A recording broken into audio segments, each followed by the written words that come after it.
Hello students, 11th class की chemistry में हम लोग परमाणु संरचना के बारे में कुछ बेसिक बातें पढ़ रहे थे और हमने पढ़ा था परमाणु क्रमांक। थोड़ा सा जो कुछ हमने पढ़ा मैं उसको रिपीट कर देता हूं। परमाणु क्रमांक जिसे हम परमाणु संख्या भी कहते हैं, एटॉमिक नंबर, उसके बारे में हमने पढ़ा। मैंने आपको बताया परमाणु क्रमांक के बारे में या परमाणु संख्या के बारे में कि आधुनिक आवर्त सारणी में हेनरी मोजले ने और तत्वों का स्थान निर्धारित किया था और तत्व जिस निर्धारित स्थान पर व्यवस्थित होते हैं उसे उस तत्व का परमाणु क्रमांक कहा जाता है। तो हमने डेफिनेशन में पढ़ा था कि आधुनिक आवर्त सारणी में तत्व जिस निर्धारित स्थान पर व्यवस्थित होता है उसे उसका परमाणु क्रमांक या परमाणु संख्या कहा जाता है। फॉर एग्जाम्पल मैंने ये कहा था कि जैसे सोडियम को ले लीजिए आप, सोडियम को आप जब भी देखोगे तो आपको उसका परमाणु क्रमांक 11 ही मिलेगा। 11 परमाणु क्रमांक मिलने का अर्थ है कि हेनरी मोजले ने इसे आधुनिक आवर्त सारणी में 11 नंबर पर रखा है और ये 11 नंबर पर व्यवस्थित रहता है, कभी आगे पीछे नहीं खिसकता। तो इसका अर्थ कि इसका परमाणु क्रमांक 11 है। इसी प्रकार जैसे आप एल्यूमिनियम की बात करोगे तो वो 13 नंबर पर आ जाएगा। तो फॉर एग्जांपल मैं बता चुका हूं कि जो तत्व आवर्त सारणी में जिस निर्धारित स्थान पर व्यवस्थित होता है उस निर्धारित स्थान को उस तत्व का परमाणु क्रमांक कहा जाता है, जिसे परमाणु संख्या भी बोलते हैं।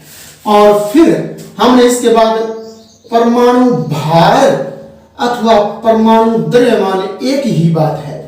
परमाणु भार बोल दीजिए या फिर आप परमाणु द्रव्यमान बोल दीजिए, इसमें कोई फर्क नहीं है, एक ही बात है और इसका हमने अध्ययन किया था। तो परमाणु द्रव्यमान क्या होता है, परमाणु भार क्या होता है, सुन लीजिए। एक तो बात आप याद रखना, जब भी द्रव्यमान और भार शब्द आए तो आप मान के चलना कि परमाणु के ये नाभिक की बात कर रहा है, क्योंकि परमाणु का द्रव्यमान नाभिक से निर्धारित होता है और नाभिक में कौन होते हैं, प्रोटॉन और न्यूट्रॉन होते हैं। तो मैं पहले आपके सामने इस बात की व्याख्या कर चुका हूं कि परमाणु गोलाकार आकृति का होता है।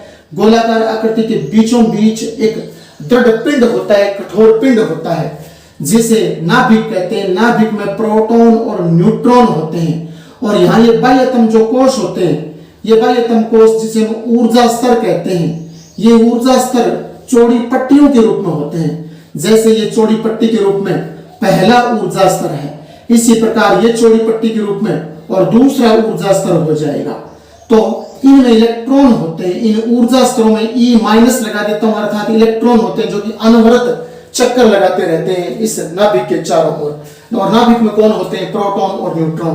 तो प्रोटॉन और न्यूट्रॉन मिलकर ही और किसी परमाणु का द्रव्यमान अथवा भार है वो निर्धारित करते हैं।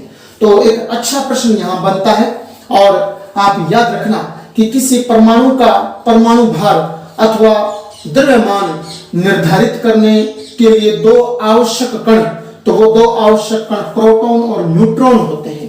तो द्रव्यमान हमेशा, द्रव्यमान परमाणु भार जिसे हम द्रव्यमान बोलते हैं का निर्धारण प्रोटॉन और न्यूट्रॉन से होता है।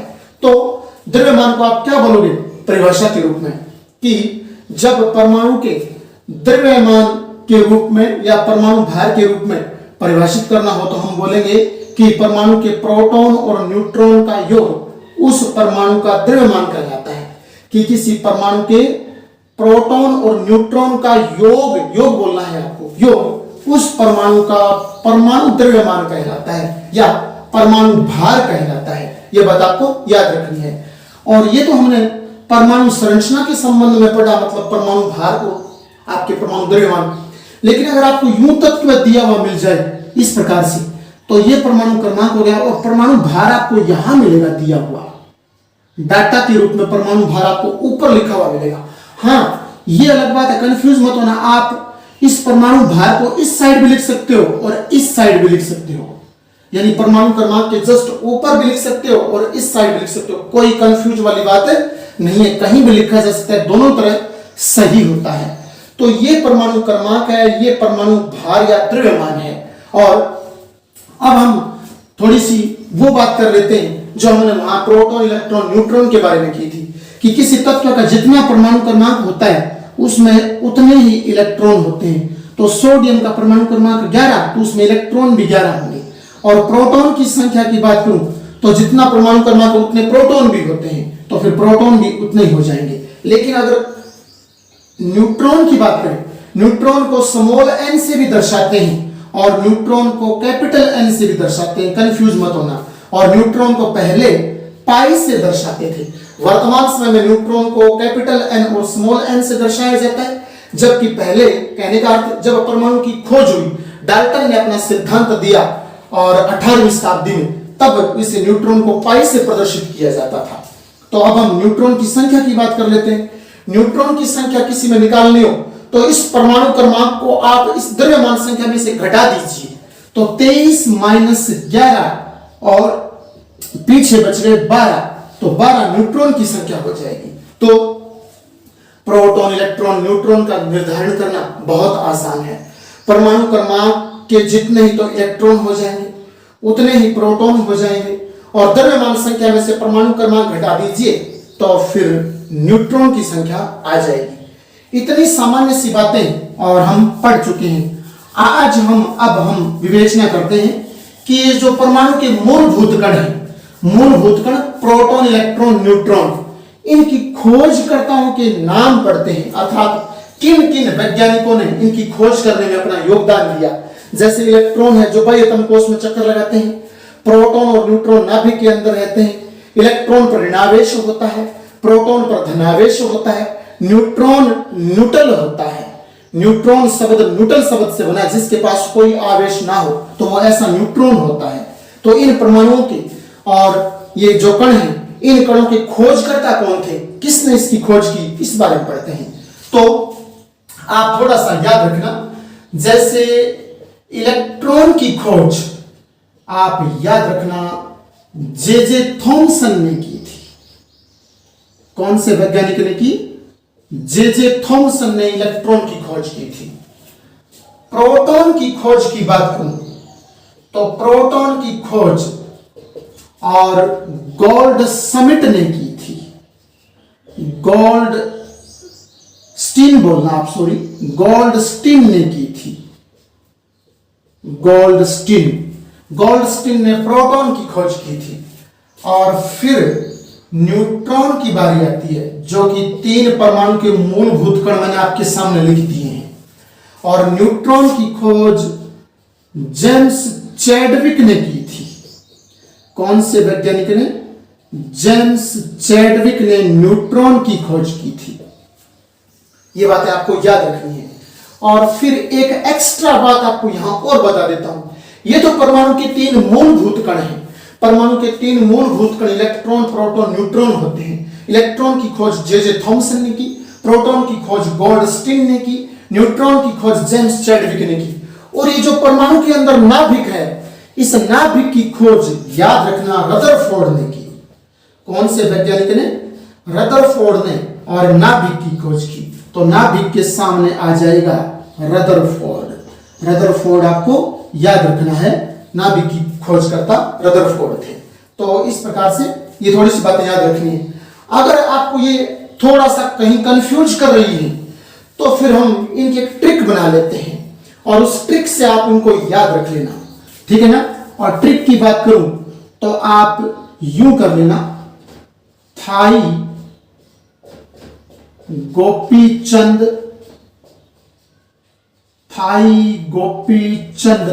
रैना। इस प्रकार से ये ट्रिक आप थोड़ा सा याद रख लेना और ये आपको इनको याद करने में और सहायता करेगी। थाई गोपीचंद रैना जो ट्रिक है हमारी, उसमें था मतलब थॉमसन है। था का अर्थ क्या है? थॉमसन। और ई का अर्थ है इलेक्ट्रॉन, यानी इलेक्ट्रॉन की खोज थॉमसन ने की। तो इस था का अर्थ हो जाएगा थॉमसन और ई का अर्थ क्या हो जाएगा? ई का अर्थ हो जाएगा इलेक्ट्रॉन, अर्थात इलेक्ट्रॉन की खोज थॉमसन ने की। इसी प्रकार गो से अर्थ है गोल्डस्टीन। गो का अर्थ क्या है? गो का अर्थ है गोल्डस्टीन। और गोल्डस्टीन ने किसकी खोज की? पी का अर्थ है प्रोटॉन। पी का अर्थ क्या है? प्रोटॉन। तो यहां प्रोटॉन की खोज किसने की? गोल्डस्टीन ने की। गोल्डस्टीन आपको याद रखना है। और अगले शब्द में याद रखना आप थोड़ा सा, जैसे इस नए का यहां कोई अर्थ नहीं, दय का यहां कोई अर्थ नहीं है, और आप न्यूट्रॉन शब्द लिखते हो, तो बताइए न्यूट्रॉन में आधा नय नहीं आता है क्या? तो न्यूट्रॉन में आधा नय, तो आप इस आधे नय को उठा लीजिए, और आधा नय है, इसका अर्थ है न्यूट्रॉन। आधा नय का अर्थ क्या है? आधा जो नय है इसका अर्थ है न्यूट्रॉन, और चय का अर्थ है चैडविक। चय का अर्थ क्या है? चय का अर्थ है ये चैडविक, यानी जेम्स चैडविक। और उसके बाद में रे का अर्थ है रदरफोर्ड। रे का अर्थ क्या है? रे का अर्थ है रदरफोर्ड। और ना का अर्थ है नाभिक। ना का अर्थ क्या है? नाभिक। तो ये थोड़ी सी बातें आप याद रख लेना, और फिर आपको इसमें कोई कंफ्यूज नहीं होगी। तो थाई गोपीचंद रैना जो परमाणु के मूलभूत कण हैं उनकी खोज करता है, और रैना जो हमने लिखा है लास्ट में, तो वो मूलभूत कण तो नहीं है नाभिक, लेकिन खोजकर्ताओं के हिसाब से आपको याद रखने के लिए बता दिया, क्योंकि प्रोटॉन न्यूट्रॉन नाभिक में होते हैं, तब इसको साथ में ले लिया गया है। तो इतनी सी बातें आप याद रखना, इलेक्ट्रॉन, प्रोटॉन, न्यूट्रॉन और नाभिक, इसमें आप बोलोगे थाई गोपीचंद रैना, और इससे आपको कंफ्यूजन नहीं होगी। और अब नेक्स्ट टॉपिक के रूप में हम मूलभूत जो कंसेप्ट है परमाणु की, उसके बारे में बात करें, और अब उसमें आता है समस्थानिक। कौन सा? समस्थानिक टॉपिक है वो आता है, जिसे बोलते हैं आइसोटॉप। जिसे क्या बोलते हैं? आइसोटॉप्स बोल देता हूं इंग्लिश में। आइसोटॉप्स समस्थानिक होते हैं। समस्थानिक नाम से पता चल रहा है, समस्थानिक जिसके स्थान है, जगह है, वो समान हो। जिसके स्थान हो वो समान हो, तो फिर स्थान समान हो जाएंगे, तो याद रखना द्रव्यमान संख्या वगैरह है वो अलग हो जाएगी। तो फिर मैं यूं बोलूंगा कि एक ही तत्व के वे परमाणु जिनके स्थान तो समान हो, और स्थान समान होने का अर्थ है परमाणु क्रमांक समान हो। एक ही तत्व के वे परमाणु जिनके स्थान समान हो, स्थान बराबर हो, या फिर यूं बोल दूं जिनके परमाणु क्रमांक बराबर हो, परमाणु क्रमांक एक जैसे हो, और द्रव्यमान संख्या भिन्न भिन्न हो। परमाणु क्रमांक तो एक जैसे हो, द्रव्यमान संख्या भिन्न भिन्न हो, तो उन्हें हम समस्थानिक कहते हैं। और समस्थानिक की कंसेप्ट आप याद रखना, इनके निश्चित मतलब कॉम्बिनेशन है वो हमें याद रखने हैं। जैसे आप कार्बन के बारे में पढ़ते हो, मैं 3 कार्बन पहले यहां लिख रहा हूं। आप जानते हो आवर्त सारणी में कार्बन 6 नंबर पर आता है। कार्बन कितने नंबर पर आता है? 6 नंबर पर, यानी hydrogen, helium, lithium, beryllium, boron, carbon. Carbon 6 number पर आता है। तो कार्बन 6 नंबर पर मैंने लिख दिया, कार्बन के आगे मैंने 6 लगा दिए, यानी ये कार्बन भी 6 पर, ये कार्बन भी 6 पर, ये कार्बन भी 6 नंबर पर आता है। लेकिन याद रखना ये समस्थानिक है, खोज की गई है, तो इसमें द्रव्यमान 12 होता है, इसमें द्रव्यमान आपके 13 होता है, इसमें द्रव्यमान 14 होता है। तो फिर देख लीजिए इनके परमाणु क्रमांक तो समान है, अर्थात आवर्त सारणी में इनके स्थान है वो तो समान है, समस्थानिक स्थान है वो समान है, या यूं बोलूं परमाणु क्रमांक है वो समान है। तो क्या भिन्न हुआ? द्रव्यमान संख्या भिन्न हो गई। क्या भिन्न हो गई? द्रव्यमान संख्या भिन्न हो गई। तो एक ही तत्व है, मतलब कार्बन जैसे एक ही तत्व है, यानी ये भी कार्बन, ये भी कार्बन, ये भी कार्बन, तो एक ही तत्व है। एक ही तत्व के वे परमाणु जिनके परमाणु क्रमांक तो समान हो, जिनके परमाणु क्रमांक तो समान हो, परंतु द्रव्यमान संख्या भिन्न भिन्न हो, द्रव्यमान संख्या भिन्न भिन्न हो, तो उन्हें समस्थानिक कहते हैं। उन्हें क्या बोलते हैं? समस्थानिक। उदाहरण 6C12, 6C13 और 6C14, ये आपस में समस्थानिक हैं। ये आपस में सारे कार्बन क्या हैं? समस्थानिक है। आपको यूं बोलना है। इसी प्रकार मैं एक एग्जांपल और या आपके सामने और बात कर लेता हूं, और वो है हाइड्रोजन। हाइड्रोजन आवर्त सारणी में 1 नंबर पर आता है। सबसे पहला तत्व है हाइड्रोजन ही है। तो मैं बोलूंगा 1H1, फिर उसके बाद में 1H2, फिर उसके बाद में 1H3। ये आपको याद रखने हैं कि ये हाइड्रोजन के समस्थानिक हैं। इन सभी के परमाणु क्रमांक तो एक है, तो बताइए इनका स्थान है वो समान हुआ कि नहीं हुआ? तो वे एक ही तत्व के वे परमाणु जिनके परमाणु क्रमांक तो समान हो, अर्थात स्थान है वो समान हो, परंतु द्रव्यमान संख्या भिन्न भिन्न हो, तो उन्हें हम समस्थानिक कहते हैं। इतनी सी बात आपको याद रखनी है।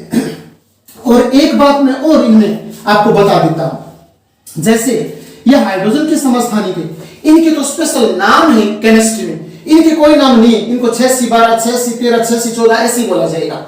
लेकिन इनके जो आवर्त सारणी में 1 नंबर पर हाइड्रोजन आता है उसके तो स्पेशल नाम दिए गए हैं हमारी केमिस्ट्री में। इस 1H1 को बोलते हैं प्रोटियम। कौन सा समस्थानिक है? प्रोटियम। प्रोटियम हाइड्रोजन का एक समस्थानिक, आपको यूं बोलना है। फिर उसके बाद में इसको बोलते हैं ड्यूटीरियम। ड्यूटीरियम 2, जिसमें द्रव्यमान संख्या 2 है उसको क्या बोलते हैं? ड्यूटीरियम। और जिसमें द्रव्यमान संख्या 3 है उसको बोलते हैं ट्राइटियम। क्या बोलते हैं इसको? ट्राइटियम। इतनी सी बातें आपको याद रखनी है, प्रोटियम, ड्यूटीरियम, ट्राइटियम। और एक बात सुनिए, एक प्रश्न हमारे 11th के एग्जाम में पूछा गया था अर्धवार्षिक परीक्षा में कि ट्राइटियम में और प्रोटॉन की संख्या बताइए। ट्राइटियम, पहले तो ये निर्धारित करिए ट्राइटियम होता क्या है। आप बोलोगे ट्राइटियम हाइड्रोजन का एक समस्थानिक है, ठीक है ना, ये निर्धारित कर लिया। अब इसमें प्रोटॉन की संख्या निकाल लेंगे। तो मैं आपको बता चुका हूं कि किसी तत्व का जितना परमाणु क्रमांक होता है, जैसे परमाणु क्रमांक 1 है, इसका जितना परमाणु क्रमांक होता है उसमें उतने ही इलेक्ट्रॉन होते हैं। तो ट्राइटियम में परमाणु क्रमांक 1 है तो इलेक्ट्रॉन की संख्या 1 हो जाएगी।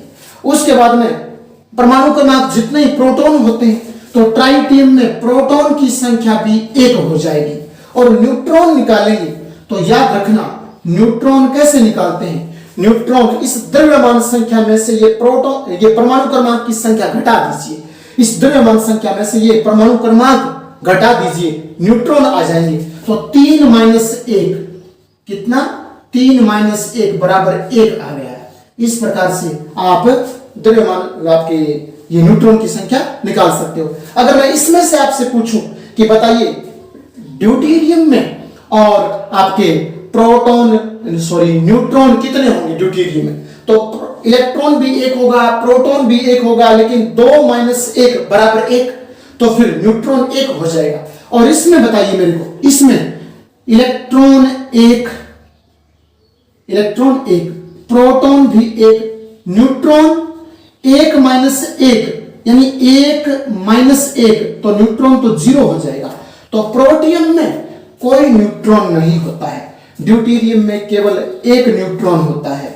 और ट्राइटियम में आपको क्या कर दिया मैंने, ये इधर देखना, ट्राइटियम में आपके 2 न्यूट्रॉन होते हैं और आपके इसमें ड्यूटीरियम में 1 न्यूट्रॉन होता है। तो ये थोड़ा सुधार कर लेना यहां पर कि ट्राइटियम में 3 - 1 2 न्यूट्रॉन होते हैं।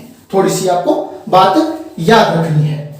अब समस्थानिक के बाद एक बात हम चलते हैं और वो है समभारिक। कौन से वाली? समभारिक, जिनका भार समान हो। कौन से वाला? भार। और भार होता क्या है? भार होता है प्रोटॉन और न्यूट्रॉन की संख्या। तो जिसे आइसोबार बोलते हैं, जिसे क्या बोलते हैं? आइसोबार बोलते हैं। इतनी बात आपको याद रखनी है। समभारिक नाम से पता चल रहा है जिनके भार समान हो, अर्थात जिनके द्रव्यमान समान हो, तो फिर इसमें एक ही तत्व के मतलब वो परमाणु आ जाएंगे, ठीक है ना, जिसमें द्रव्यमान संख्या तो क्या होगी? समान होगी, लेकिन परमाणु क्रमांक है वो अलग अलग आ जाएंगे। तो फिर जैसे मैं आपको बताता हूं किस प्रकार से, मैं पहले एग्जांपल लेके चल रहा हूं, आप याद रखना।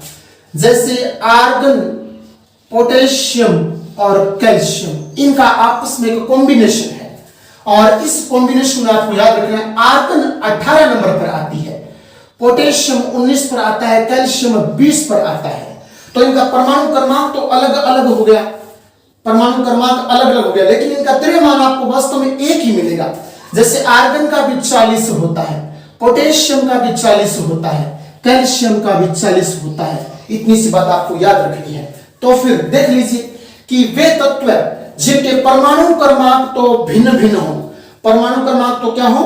भिन्न भिन्न हो, लेकिन द्रव्यमान संख्या क्या हो? समान हो, तो वे समभारिक होते हैं। तो ये आपस में समभारिक हैं। आप यूं बोलोगे कि आर्गन पोटेशियम और कैल्शियम का समभारिक है, पोटेशियम आर्गन और कैल्शियम का समभारिक है, कैल्शियम, पोटेशियम और आर्गन का समभारिक है। इस प्रकार से इनको ऐसे बोला जाता है। इतनी बात आपको याद रखनी है। इसी प्रकार क्लोरीन एक तत्व है। क्लोरीन के भी दो आपके याद रखने वाली बात है कि समस्थानिक होते हैं। चलो वो तो समस्थानिक वाले में थे, और समभारिक की बात कर लेते हैं। समभारिक में दूसरा अगर आप पढ़ो तो याद रखना, एक होता है पीबी और एक होता है बिस्मथ। याद रखना, पीबी 82 पर आता है, बिस्मथ 83 पर आता है। तो परमाणु क्रमांक तो अलग अलग हो गए। द्रव्यमान इनका 210 बराबर होता है। तो फिर देख लीजिए, परमाणु क्रमांक तो समान हो गए और द्रव्यमान संख्या, परमाणु क्रमांक तो भिन्न भिन्न हो गए, द्रव्यमान संख्या आपके समान हो गई। तो मैंने बोलूंगा समभारिक। क्या बोलूंगा? समभारिक। तो ये थोड़ी सी बातें आप याद रखना, हम इनको वापस फिर से रिपीट करें।